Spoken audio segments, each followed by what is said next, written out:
ஆண்டவராகிய இயேசு கிறிஸ்துவுக்குள் மிகவும் அதிகமாய் நேசிக்கப்படுகின்றவர்களே, மீண்டுமாக இந்த செப்டம்பர் மாதத்தில் 2வது வாரத்தில் உங்களை சந்திப்பதில் மிகுந்த மகிழ்ச்சி அடைகின்றோம். இந்த 9ஆம் நாள் செவ்வாய்க்கிழமையின் காலை வேளையில் இறை தியானத்தை நாம் ஆரம்பிக்கலாம். நமது ஆரம்பம் பிதா, குமாரன், பரிசுத்த ஆவியின் நாமத்தில் உள்ளது. ஆமேன். ஜெபிப்போம். மகா இரக்கமும் கிருபை நிறைந்த எங்கள் அன்பின் பரலோக பிதாவே, எங்கள் ராஜாதி ராஜாவே, கர்த்தாதி கர்த்தாவே, ஆசீர்வதிக்கப்பட்ட மன மகிழ்ச்சியான குளிர்ச்சியான காலை வேளைக்காக ஆண்டவரை நன்றி சொல்லுகின்றோம். கடந்து போன இரவு முழுவதும் கிருபையாய் எங்களை காத்து வழிநடத்தினீர், ஆசீர்வதித்தீர். இந்த காலை வேளையில் உம்முடைய இறை வார்த்தையை தியானிக்க வந்திருக்கிறோம். அடியார்களை மறைத்து நீர் பேசு ராஜா. இந்த நாளின் இறை செய்தி, பாடல் வேலை, ஜெப வேலை எங்களுக்கு ஆசீர்வாதமாக இருக்கும். இந்த நாளை ஆண்டவர் வழிநடத்த இந்த வார்த்தைகள் எங்களுக்கு உதவியாக இருக்கும்படியாய் ஜெபிக்கிறோம். கேட்டு பயன்பெறுகிற எல்லா மக்களும் ஆண்டவர் ஆசீர்வாதியும் வழிநடத்தும். இயேசுவின் மூலம் ஜெபிக்கிறோம் நல்ல பிதாவே, ஆமேன். காலை வேளையிலே நாம் கர்த்தரை துதிக்கும்படியாக 23வது பாடலாகிய ஐயனே உமது திருவடிகளுக்கே 1000 தரம் தோத்திரம், மெய்யனே உமது தயகளை அடியேன் விவரிக்க எம்மாத்திரம் என்ற பாடலை சாரோடு இணைந்து நாம் பாடுவோம். 23வது பாடல்.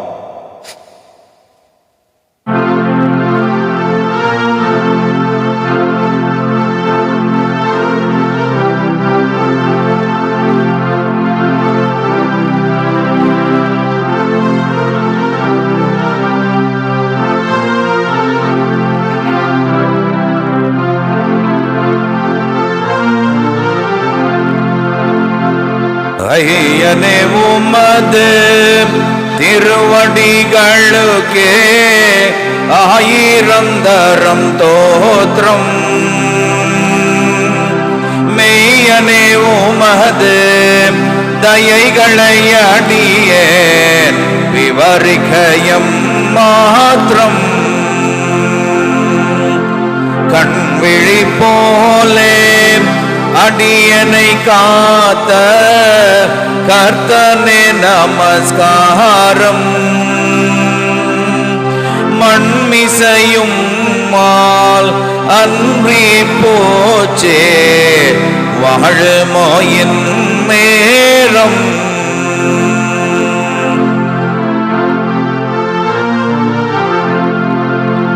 உடலுயரும் மால் ஒரு குறைவின்றி உயிரதம் பரனே,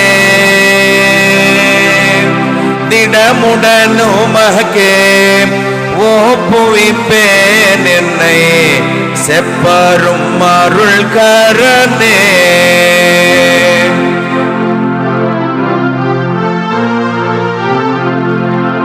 சென்றதாம் இரவில் தேவரீர் என்னை சேர்த்தரவணை தேரே, அந்தடவாயே பகலிலும் கேரோபையே யாகவாதரிப்பீரே.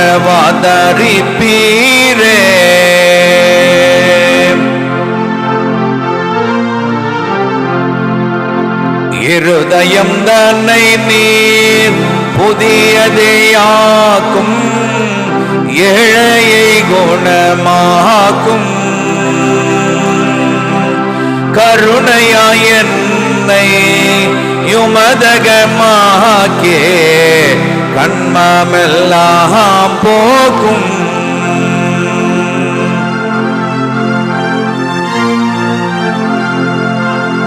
உன்னுடை சுகமே அருள்வதுன்பாரம், உன்னத திருநாதா மாண்புற அளித்தேன் என்னை என்னும் வரையே வல்லமை நிறைபாதா. ஐயனே உமது திருவடிகளுக்கே 1000 தரம் தோத்திரம், மெய்யனே உமது தயைகளை அடியேன் விவரிக்க எம்மாத்திரம்.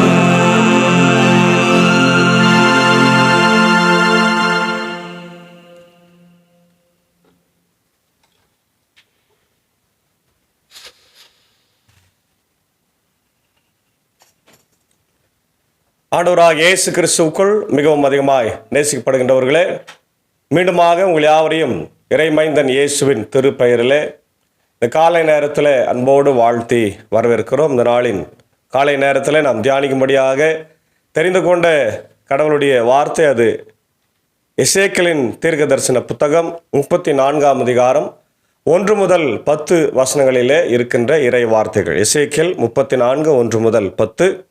எசேக்கியேலை குறித்து நாம் கொஞ்சம் அறிந்து கொள்வது நல்லது. எசேக்கியேல் என்னும் பெயருக்கு ஆண்டவர் ஆற்றல் அளிப்பவர், காட் இஸ் ஸ்ட்ரென்தனிங் மீ என்று பொருள். எருசலேமின் வீழ்ச்சிக்கு முன்பும் பாபிலோனிய சிறையிருப்பின் போதும் இறைவாக்கினர் எசேக்கியேல் வாழ்ந்தார். பாபிலோனுக்கு நாடு கடத்தப்பட்டோருக்கு மட்டுமின்றி எருசலேமில் எஞ்சியிருந்தோருக்கும் அவர் இறைவாக்கு உரைத்தார். எசேக்கியேல் ஆழ்ந்த இறைப்பற்றும் கற்பனை வளமும் கொண்டிருந்தார். எழுச்சிமிகு தம் எண்ணங்கள் பலவற்றை காட்சிகளின் வடிவில் எடுத்து உரைத்தார். அவர் தம் அறிக்கைகள் பலவற்றை அடையாள செயல்கள் வழியாக விளக்கினார். ஒவ்வொருவரும் தம் தீவினைகளுக்கு பொறுப்பு ஏற்க வேண்டும் என்றும் அவர் தம் நெஞ்சமும் எண்ணமும் உள்ளார்ந்த புதுப்பொழிவு பெற வேண்டும் என்றும் எசேக்கியேல் வலியுறுத்தினார். நாடும் புதுப்பொழிவு பெற வேண்டும் என வாழ்த்தி அறைகூவல் விடுத்தார். இவர் குருவாகவும் இறைவாக்கினராகவும் பணியாற்றினார். எனவே கோவிலை குறித்து, அவருடைய தூய்மையை குறித்து மிக அதிகமாய் அக்கறை எடுத்துக்கொண்டார் என்று நம்ம பார்க்கிறோம். குருவாகவும் இருக்கிறார், அதே நேரத்தில் தீர்க்கதரிசியாகவும் 2 பணியகவும் மிக சிறப்பாக செய்த அன்பான இறைவாக்கினர் எசேக்கியேல். இவர் ஆயர்களை குறித்து, அதாவது மெய்ப்பர்களை குறித்து சொல்கிறார். மெய்ப்பர்கள் சொன்னால் அந்த காலத்தில் அரசர்களை தான் அது குறிக்கிறது. அதனால் மெய்ப்பர்கள் எப்படி இருக்கணும், அதாவது ஒரு தேசத்தை ஆளுகிற தலைவர்கள் எப்படி இருக்கணுன்றதை இங்கே பார்க்குறோம். இஸ்ரேலின் ஆயர்கள் ஃபெயிலியர் ஆயிட்டாங்க. The failures of selfish shepherds, சுயநலமான ஆயர்கள் தோற்று போனதை, அவர்கள் மக்களை சரியான முறையில் வழிநடத்தாததை இந்த பகுதியில் மிக அழகாக நம்ம பார்க்குறோம். மன்னன் எவ்வளியோ குடிகளும் அவ்வழி என்று சொல்லுவார்கள். ஒரு தேசத்தினுடைய தலைவர்கள் மிக சிறப்பாக இருந்தால் அந்த தேசமே நன்றாக இருக்கும். அதனால் இன்றைக்கு தேச தலைவர்களை குறித்து ஒரு ஆய்வுதான் நம்ம செய்ய வேண்டும் என்பதை எசேக்கியேல் இங்கே நமக்கு கற்றுக் கொடுக்கிறார். ஆண்டவரின் வாக்கு எனக்கு அருளப்பட்டது, மானிடா, இஸ்ரேலின் ஆயர்களுக்கு எதிராக இறைவாக்கு உரை, அவர்களுக்கு இறைவாக்கு உரைத்து சொல். தலைவராகிய ஆண்டவர் கூறுவது இதுவே, தாங்களே மேய்ந்து கொள்ளும் இஸ்ரேலின் ஆயர்களுக்கு ஐயோ கேடு. ஆயர்கள் மந்தையை அன்றோ மேய்க்க வேண்டும். நீங்கள் கொழுப்பானதை உண்டு ஆட்டு மயிராடையை உடுத்தி மந்தையில் சிறந்ததை அடிக்கின்றீர்கள், மந்தையையோ மேய்ப்பது இல்லை. நீங்கள் நலிந்தவற்றை திடப்படுத்தவில்லை, பிணியுற்றவற்றிற்கு குணமளிக்கவில்லை, காயமுற்றவற்றிற்கு கட்டுப்போடவும் இல்லை, வழி தப்பியவற்றை திரும்ப கூட்டி வரவும் இல்லை, காணாமல் போனதை தேடவும் இல்லை, ஆனால் அவற்றை கொடுமையுடனும் வன்முறையுடனும் நடத்தினீர்கள். எடுத்த உடனே ஒரு பெரிய கம்ப்ளைண்ட்டை கடவுள் இஸ்ரவேல் மக்களுக்கு, குறிப்பாக இஸ்ரவேலின் ஆயர்களுக்கு அல்லது தலைவர்களுக்கு அங்கே சொல்லுகிறதை பார்க்கிறோம் இல்லையா? அவர் சொல்றாரு, அவர்கள் தாங்களே மேய்த்து கொண்டார்கள். பாருங்க, அவர்கள் ஆடுகளை தான் மேய்க்கணும், ஆனால் அவங்களே என்ன பண்ணாங்க, கொழுப்பானதை உண்டு ஆட்டு மயிராடை அவர்களே உடுத்தி கொண்டார்கள், மந்தையில் சிறந்த ஆடை அடித்து சாப்பிட்டார்கள், நலிந்தவற்றை கவனிக்கவில்லை, குணமாக்கவில்லை, கட்டுப்போடவில்லை, வழி தப்பியவத ஆடுகளை கூட்டி வரவே இல்லை. அப்போ மன்னர்கள் அல்லது ஆயர்கள் செய்ய வேண்டிய பணியை சிறப்பாக செய்யாம தங்களை தாங்களே வளர்த்து கொண்டார்கள். நம்ம பாஷையில சொல்லணும், ஊர் பாஷையில பயிரை மேய்ந்தது, வேலியை பயிரை மேய்ந்தது என்று சொல்லுவார்கள் இல்லையா? பாதுகாக்கப்பட வேண்டிய வேலி பயிரை அதே மேய்ந்து தின்றது என்று சொல்வார்கள். அதுபோல அன்றைக்கு இருந்த அரசர்கள் எல்லாமே மக்களை காப்பாற்றாமல், மக்களை வழிநடத்தாமல் அவர்கள் தங்களை தாங்களே மேய்த்து கொண்ட சுயநலவாதிகளாக இருந்தார்கள். அதான் நம்ம பார்க்கிறோம். அது மட்டும் இல்லை, அவற்றை கொடுமையுடன் நடத்தினார்கள். கொடுமையுடன் இல்லையா? கடவுளுக்கு விரோதமான செயல், மக்களை கொடுமையுடன் நடத்துவது. அன்றைக்கும் சரி இன்றைக்கும் சரி எல்லா ஆட்சியாளர்களும் தங்களுடைய நாட்டு மக்களை மிக மிக மிக கொடுமையாய் நடத்தி கொண்டிருக்கிறதை நம்ம கண்கூடாக இன்றைக்கு பார்க்கிறோம். பல்வேறு நாடுகளிலே, நம்முடைய தேசங்களிலே எல்லாம் நாம் பார்த்து கொண்டுதான் இருக்கின்றோம். அதான் சொல்றாரு, அவற்றை கொடுமையுடனும் வன்முறையுடனும் நடத்தினீர்கள். கொடுமையுடனும் வன்முறையுடனும், இல்லையா? வன்முறை மிகப்பெரிய ஒரு கவலை அளிக்கின்ற ஒரு விஷயமாக நம்ம பார்க்கின்றோம். ஆயன் இல்லாமல் அவை அலைந்து திரிந்தன, அப்போது எல்லா காட்டு விலங்குகளுக்கும் அவை இரையாயின. பாருங்க, எப்போ ஒரு தலைவர் தேசத்துக்கு சரியா இல்லையோ அப்போ அது என்ன ஆகும்? இரையாகும். அது யாருக்கு? மற்றவர்களுக்கு, மற்ற நாட்டு மக்களுக்கெல்லாம் இரையாகும். அதுபோல காட்டு விலங்குகளுக்கு இரையாகி மடிந்தன. என் ஆடுகள் எல்லா மலைகளிலும் உயர்ந்த குன்றுகளிலும் அலைந்து திரிந்தன. பூவுலகில் எவ்விடத்திலும் என் மந்தை சிதறுண்டு போனது, அதை தேடவோ கூட்டி சேர்க்கவோ எவரும் இல்லை. இது இஸ்ரவேல் மக்களை தான் முழுக்க முழுக்க சொல்லுது. இஸ்ரவேல் மக்களை அன்றைக்கு இருந்த அரசர்கள் ஒழுங்கா சரியா ஆட்சி செய்யாதனால அவர்களை மற்ற நாட்டு மக்கள் என்ன பண்ணாங்க? கொண்டு போனார்கள், சிறையாக கொண்டு போனார்கள். நமக்கு தெரியும், பல நாட்டு மக்கள் கொண்டு போனார்கள். அதுல முக்கியமா பாபிலோன் தேசத்து மக்கள் 70 வருஷம் அவங்கள கொண்டு போனார்கள். 586 BC எருசலேம் தேவாலயத்தை அடித்து நொறுக்கி கொளுத்திட்டு அங்க இருக்கிற வெள்ளி, தங்கம், வைரம், வைரடூரியம் எல்லாவற்றையும் அவர்கள் திருடி கொண்டு சென்றார். நேபுகாத் நேச்சருடைய தலைமையில அதுதான் நடந்தது. அப்போ பாதி மக்கள் எங்க இருக்கிறாங்க, பாதி மக்கள் பாபிலோனுக்கு கொண்டு சென்று மிகுந்த வேதனையோடு துன்பத்தோடு அவங்க வாழ்ந்ததை நம்ம நினைவு கூற வேண்டும். அதான் இங்கே நம்ம எசேக்கியேல் சொல்றாரு. எனவே ஆயர்களே, ஆண்டவரின் வாக்கை கேளுங்கள்.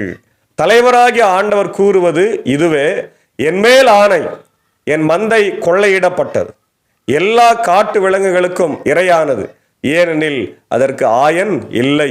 என் ஆயர்கள் என் மந்தையை தேடவில்லை, என் மந்தையை அவர்கள் மேய்க்காமல் தாங்களே மேய்த்து கொண்டார்கள். பார்த்தீங்களா? ஆடு தலைவன் இல்லாதனால அது அங்கே இங்கே அலையிறதுனால காட்டு விலங்குகளுக்கு இரையாயின. அந்த ஆட்டை யாருமே என்ன பண்ணல, போய் தேடவே இல்லை. அதனால அவங்க தங்களே மேய்ந்து கொண்டாங்க, சுயநலமா இருந்தாங்க என்பதை நம்ம பார்க்கின்றோம். தலைவராகிய ஆண்டவர் இங்க சொல்றாரு, எனவே ஆயர்களே, ஆண்டவரின் வாக்கை கேளுங்கள். தலைவராகிய ஆண்டவர் இவ்வாறு கூறுகிறார், நான் ஆயர்களுக்கு எதிராக இருக்கிறேன், என் மந்தையை அவரிடமிருந்து திரும்ப பெற்றுக்கொள்வேன், மந்தை மேய்ப்பன் என்று அவர்களை நீக்கி விடுவேன். எனவே தாங்களே மேய்த்து கொள்ளும் அவர்கள் இனி என் மந்தையை மேய்க்க மாட்டார்கள். அவர்கள் வாயினின்று என் மந்தையை மீட்பேன், அவை இனி அவர்களுக்கு உணவாகா என்று அழகா சொல்றார். நான் ஆயர்களை தள்ளிட்டு ஆயர்கள்கிட்ட இருந்து ஆடுகளை பிடுங்கி அவங்களுக்கு நல்ல மேய்ப்பர்களை நான் உருவாக்குவேன் என்று ரொம்ப அழகா சொல்றார். அன்பான தேவ பிள்ளைகள், இது இன்னைக்கு தலைவர்களுக்கு மட்டுமல்ல, ஆயர்களுக்கும் பொருந்தும். திருச்சபனுடைய ஆயர்கள் கூட இன்னைக்கு தங்களை தாங்களே சுயநலமாய் மேய்த்து கொள்ளுகிறார்கள். ஆடுகளை பற்றி அக்கறை இல்லாமல், கவலை இல்லாமல் இருக்கிறார்கள். அவர்களுக்கு சரியான வசனத்தை போதிக்காமல் தங்களை மேய்த்து கொண்டிருக்கின்ற ஆயர்கள், இன்றைக்கு நிறைய ஆயர்கள் அப்படிதான் இருக்கிறாங்க. அரசியலில் ஈடுபட்டு, இல்லையா, திருச்சபையில் இருக்கின்ற சொத்துக்களை வித்துட்டு பணத்தை அவங்க ஆட்டைய போடுகின்ற அளவுக்கு இன்றைக்கு சூழ்நிலை மாறி இருக்கிறதை நம்ம பார்க்கிறோம். அதை தான் ஆண்டவர் இன்றைக்கு எச்சரிக்கிறார். ஆயர்களே எச்சரிக்கையாருங்க, தலைவர்களே எச்சரிக்கையாருங்க, உங்ககிட்ட கொடுக்கப்பட்ட மந்தையை சரியாக மேய்த்து வாருங்க. ஏன்னா ஆண்டவர் தான் பிரதான மேய்ப்பர். அவர் வெளிப்படும் போது நம்ம அவருக்கு விரோதமாய் மாறி போவோம். அதனால எச்சரிக்கையா இருந்து மனம் திரும்புங்கள் என்று ஆண்டவர் நமக்கு இந்த நேரத்தில் உரைக்கின்றார். ஆங்கிலத்தில் நம்ம பார்க்குறோம், the failures of selfish shepherds. எசேக்கியேல் 34:1-10 நம்ம தான் பார்க்குறோம். God's judgment on Israel's leaders, the importance of recognizing the failures of selfish leadership, the crimes of Israel's leaders, feeding themselves, not the flock. Leaders prioritized their own interests over the needs of the people, fleecing and slaughtering the flock, exploiting and oppressing the people for personal gain, ignoring the needs of the flock, failing to strengthen the weak, heal the sick, and bind the injured. Consequences of selfish leadership: scattering and attacking the flock. Leaders allowed the people to be vulnerable to predators and scattered. God's judgment: God promises to hold leaders accountable for their actions and remove them from their positions. God's response to selfish leadership, God's opposition, God declares, is against the shepherds who have failed to care for his flock. Accountability. God will demand his sheep from the unfaithful leaders and rescue them from their influence. Conclusion. The importance of servant leadership. Leaders should prioritize the needs of others, not their own interests. Selfish. God's care for his people. God promises to personally shepherd his people and care for their needs. அன்பான தேவ பிள்ளைகளே, இதை குறித்து நம்ம சில ரெஃபரன்சஸை பார்க்கும்போது selfish leadership, சுயநலமான தலைவர்கள் மத்தேயு 23 பார்க்குறோம். ஏசாமி அவங்கள கண்டம் பண்ணுறார். யோவான் 10:1-18 பார்க்குற ஏசாமி ஃபால்ஸ் ஷெப்பர்ட்ஸை பற்றி பேசுகிறாரு. 1 பேதுரு 5:2-3 அங்கேயும் ஏசாமி மெய்ப்பர்களை பற்றி பேசுகிறார். காட்ஸ் ஜட்ஜ்மெண்ட் அண்ட் லீடர்ஸ் ஏசை 56 பேசுகிறாரு. எரேமியா 23 பேசுகிறாரு. மீகா 3 பேசுகிறாரு. God's care for his people சங்கீதம் 23 நமக்கு தெரியும். ஏசை 40:11, யோவான் 10:11 I am the good shepherd என்று ஆண்டவர் சொல்லுகிறார். ஆகவே அன்பான தேவ பிள்ளைகளே, இன்றைக்கு தலைவர்கள் என்று சொல்லுகிற போது ஒருவேளை நாட்டின் தலைவர்களை குறிக்கிறது, மெய்ப்பர்களுக்கு ஆயர்களை குறிக்கிறது மட்டும் இல்லை, நம்ம கூட தலைவர் தான். நம்ம குடும்பத்துக்கு நம்ம தலைவர்கள். நான் கணவனா, நான் மனைவியா, இல்லையா? ஒரு தலைவனாக இருக்கும்போது என் குடும்பத்து தலைவனாக இருந்து என் குடும்பத்தை ஒழுங்காக நடத்தலை, நான் போதைக்கு அடிமையா அல்லது புகைக்கு அடிமையா ஏதோ ஒன்றுத்துக்கு அடிமையாக போயிட்டேன்னா நான் என் குடும்பத்தை நடத்த முடியாத ஒரு சூழ்நிலை ஆகுது இல்லையா? அப்போ என் குடும்பம் என்ன ஆகுது? என் பிள்ளைகள் எல்லாம் சிதறி போவார்களே இல்லையா? அப்போ ஆண்டவர் யாரை கேள்வி கேட்பார்? என்னை கேட்பார். என்னை தூக்கிட்டு அந்த இடத்துல ஆண்டவரே மெய்ப்பராக இருப்பார். ஆகவே தலைவர்கள், ஆயர்கள், சபை பொறுப்பாளர்கள், சபையை வழிநடத்துகின்ற தலைவர்கள் கூட இன்னைக்கு தங்களை தாங்களே மேய்த்துள்ளனர். சபையில் இருக்கிற தலைவர், செயலர், பொருளர், சபையில் இருக்கிற மாதர் சங்கம், சபையில் இருக்கிற வாலிபர் சங்கம், சபையில் இருக்கிற அன்பான குழந்தைகள், சண்டே கிளாஸ் டீச்சர்ஸ், இவங்களெல்லாம் நம்ம சரியாக வழி நடத்தலைன்னா ஆண்டவர் நம்மளை தூக்கிடுவார்.